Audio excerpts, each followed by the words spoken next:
Hello friends, welcome to more creative. दोस्तों, आज 30 जनवरी दिन शुक्रवार है, वही हिंदी महीना माघ और शुक्ल पक्ष की द्वादशी है। तो चलिए शुरू करते हैं आज की बड़ी खबरें। यदि आपको खबरें पसंद आए तो वीडियो को लाइक जरूर करिएगा और आप हमें प्रदेश के किस जिले से देख रहे हैं कमेंट बॉक्स में जरूर बताइएगा। दोस्तों, खबरें पूरी पाने के लिए वीडियो अंत तक जरूर देखिए और यदि आप चैनल पर नए हैं तो चैनल को सब्सक्राइब जरूर कर लें। गाइस, 1 फरवरी से होंगे बड़े बदलाव। एलपीजी से लेकर पान मसाला और सिगरेट तक में बदलाव हो सकते हैं, जिसका असर हर घर पर और हर जेब पर पड़ेगा। दोस्तों, जनवरी का महीना खत्म होने वाला है और आम बजट के साथ फरवरी महीने की भी शुरुआत होने वाली है। नया महीना भी देश में कई बड़े बदलाव के साथ आने वाला है। इस बदलाव का असर हर घर की हर जेब पर देखने को मिलेगा।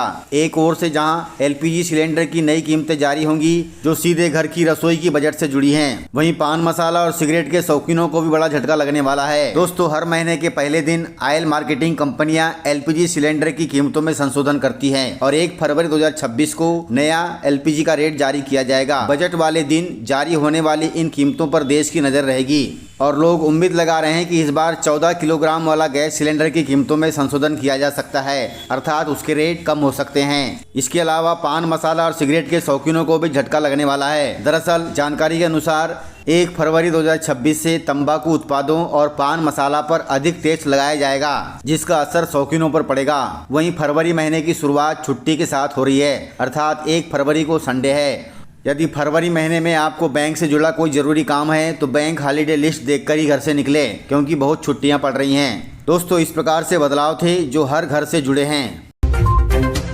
गाइस, पश्चिम बंगाल की मुख्यमंत्री ममता बनर्जी ने दिल्ली में धरना शुरू कर दिया है। मुख्यमंत्री ममता बनर्जी ने गुरुवार से दिल्ली में चुनाव आयोग के खिलाफ 3 दिवसीय धरना प्रदर्शन शुरू कर दिया है। तृणमूल कांग्रेस और अखिलेश यादव का दावा है कि आयोग भाजपा के इशारे पर मतदाता सूची संशोधन के जरिए विपक्ष को परेशान कर रहा है। वहीं ममता बनर्जी ने इसे लोकतंत्र को नष्ट करने का प्रयास बताया है, जिसके चलते वे दिल्ली में गुरुवार से धरना पर बैठ गई हैं और उनका धरना 3 दिन तक चलेगा, जो चुनाव आयोग के खिलाफ होगा। गाइस, आधार ऐप का नया वर्जन किया गया है लॉन्च, जिससे आधार संशोधन में बहुत सहूलियत होगी। गाइस, भारतीय विशिष्ट पहचान प्राधिकरण ने बुधवार को आधार ऐप का नया और पूर्ण वर्जन लॉन्च कर दिया है। अब नागरिक घर बैठे ही अपना मोबाइल नंबर और पता अपडेट कर सकते हैं। इस नए आधार ऐप में फेस ऑथेंटिक और ऑफलाइन वेरिफिकेशन जैसे फीचर शामिल हैं, जिससे फिजिकल कार्ड की जरूरत अब खत्म हो जाएगी। इसमें एक ही साथ 5 प्रोफाइल मैनेज करने की भी सुविधा दी गई है। कुल मिलाकर आधार में जन्मतिथि, नाम, मोबाइल नंबर सभी का संशोधन अब बिना परेशानी के हो जाएगा। गाइस, प्रधानमंत्री मोदी द्वारा लॉन्च की गई वंदे भारत स्लीपर ट्रेन हो गई हिट। आपको बता दें कि वंदे भारत स्लीपर ट्रेन हावड़ा और कामाख्या के बीच शुरू हुई थी। यात्रियों के बीच यह बहुत लोकप्रिय हो गई है और इसकी सभी सीटें 27 जनवरी तक बुक हो चुकी हैं। वहीं यात्रियों की मांग पर अब इसमें मांसाहारी भोजन भी उपलब्ध कराया जाएगा। राष्ट्रपति द्रौपदी मुर्मू ने भी संसद में इस ट्रेन की सराहना की थी। दोस्तों, आपको बता दें कि रेलवे 2047 तक और 4500 वंदे भारत ट्रेन चलाने की योजना बना रहा है, जिससे देश के रेल यात्रियों को काफी सुविधा होगी। गाइस, यूजीसी के नए नियमों पर सुप्रीम कोर्ट ने लगाई है रोक। दोस्तों, सुप्रीम कोर्ट ने यूजीसी के नए नियमों पर रोक लगा दी है। सुप्रीम कोर्ट ने कहा कि इन नियमों की भाषा में साफ सफाई नहीं है, इसलिए इनकी जांच जरूरी है ताकि नियमों की भाषा ठीक की जा सके और उनका दुरुपयोग न हो। इसके अलावा सुप्रीम कोर्ट ने केंद्र सरकार से इन नियमों को फिर से बनाने को कहा है और तब तक इन पर रोक लगी रहेगी। इसके अलावा कोर्ट ने केंद्र सरकार से जवाब तलब भी किया है। इसे लेकर एक कमेटी भी गठित करने को कहा है। साथ ही कोर्ट ने कहा है कि फिलहाल 2012 में नोटिफाई किए गए यूजीसी रेगुलेशन ही लागू रहेंगे। कुल मिलाकर केंद्र सरकार द्वारा जारी किए गए यूजीसी के नए नियम अभी लागू नहीं होंगे।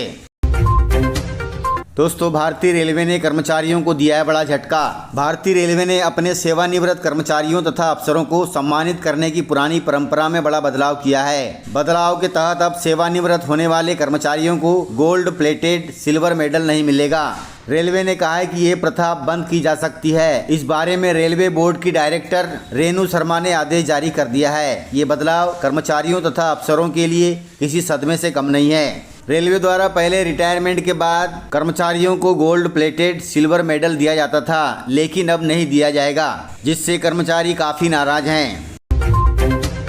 दोस्तों, किसानों के लिए बड़ी खबर है। सीएम मोहन ने किसानों को दी है बड़ी सौगात। दोस्तों, मुख्यमंत्री मोहन यादव ने भावांतर योजना के तहत 29 जनवरी 2026 को मध्य प्रदेश के 1,17,000 सोयाबीन उत्पादक किसानों के बैंक खातों में 200 करोड़ रुपए की राशि ट्रांसफर की है। इस राशि का फायदा उन किसानों को मिलेगा जिन्होंने 20 दिसंबर 2025 से 15 जनवरी 2026 के बीच में सोयाबीन बेचा है। कुल 200 करोड़ रुपए की भावांतर राशि एक क्लिक के जरिए ट्रांसफर की गई है। ये राशि भावांतर भुगतान योजना की चौथी किस्त के तौर पर दी जा रही है। दोस्तों, आपको बता दें कि सरकार द्वारा अब तक 7,10,000 किसानों को भावांतर योजना का लाभ दिया जा चुका है। कुल 1492 करोड़ रुपए किसानों के खातों में ट्रांसफर किए जा चुके हैं। इससे सोयाबीन उत्पादक किसानों को काफ़ी राहत मिल रही है।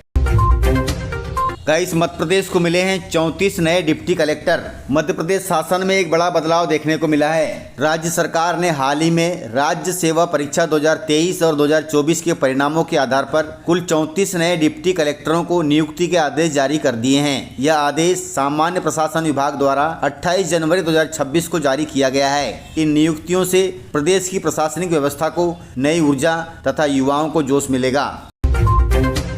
दोस्तों, मध्य प्रदेश के अफसर बनेंगे चुनाव में ऑब्जर्वर। गाइस, भारत निर्वाचन आयोग ने साल 2026 में होने वाले 5 राज्यों के विधानसभा चुनावों के लिए अपनी कमर कस ली है। असम, केरल, तमिलनाडु, पश्चिम बंगाल और पांडुचेरी में होने वाले चुनावों के लिए तैयारी अब तेज हो गई है। इसी सिलसिले में चुनाव आयोग ने मध्य प्रदेश केडर के 69 वरिष्ठ अधिकारियों को दिल्ली बुलाया है। इनमें 54 IAS और 15 IPS अधिकारी शामिल हैं, जिन्हें चुनाव में ऑब्जर्वर बनाया जाएगा।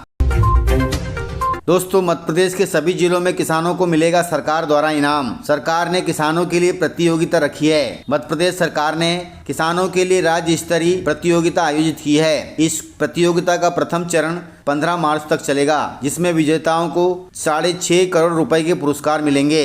प्रदेश में संभवतः यह पहली बार हो रहा है कि पूरे प्रदेश में किसानों के लिए प्रतियोगिता रखी गई है। कार्यक्रम प्रदेश के 55 जिलों में आयोजित होगा। इसमें 55 ट्रैक्टर, 55 बुलेट बाइक और 55 स्कूटी शामिल हैं, अर्थात ये इनाम के रूप में शामिल हैं। कार्यक्रम के 3 स्तर होंगे, जो प्रदेश के बुंदेलखंड, बघेलखंड और मालवा तथा महाकौशल अंचलों में होंगे।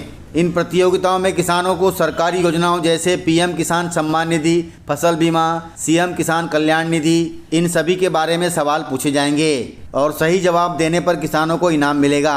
विजेता किसानों का चयन जिलावार लॉटरी प्रणाली से किया जाएगा, जिससे सभी किसानों को समान अवसर मिलेगा। दोस्तों, इसके लिए आप अपने नज़दीकी ग्राम सेवक से संपर्क कर सकते हैं।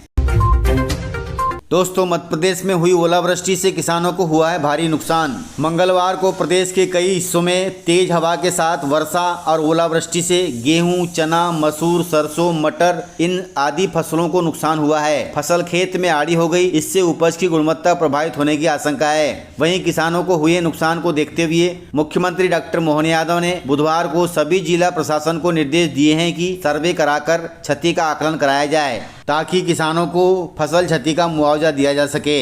दोस्तों, इस प्रकार से खबरें थी। यदि आपको खबरें पसंद आई हो तो वीडियो को लाइक, शेयर एंड सब्सक्राइब जरूर करें। तो मिलते हैं सर अगले वीडियो में। तब तक के लिए जय हिंद, जय भारत, जय MP।